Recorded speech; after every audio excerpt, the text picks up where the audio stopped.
you know. It's cheap, Brandon. Are you Cashlibs? Are you Calidi? If today was my last day, what would I do? What would I do?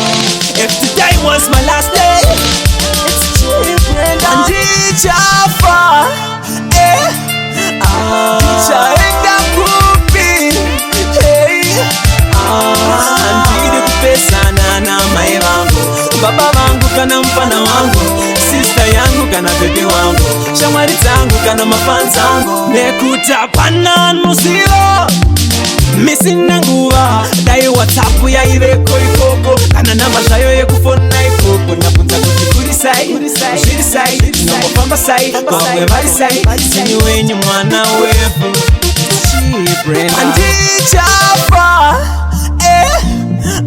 ndichaenda kupi andide kupesana na mai vangu, baba vangu kana mpana wangu, sister yangu kana baby wangu, shamwari zangu kana mafans zangu. Saka Cashlibs bika ngoma kushika maiva popota, funkadelic rova ngoma kushika maiva popota, ndicharamba ndichishaura shaura shaura shaura shika maiva popota, ini ndichashaura shaura shaura shaura shika maiva popota, nekuti kutenga apa china kuridza futi kana kudza mwari kuti awite pasisina chimbimbi ndoga kuti tistega tiriko.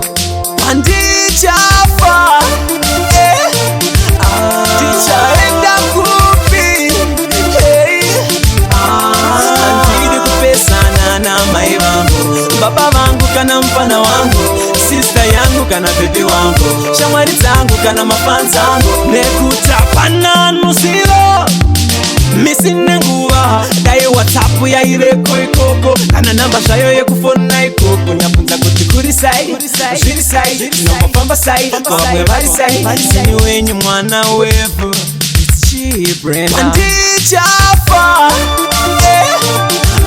ndichaenda kupi,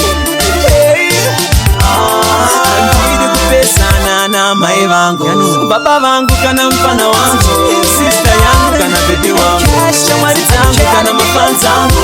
If today was my last day, what would I do? What would I do? If today was my last day,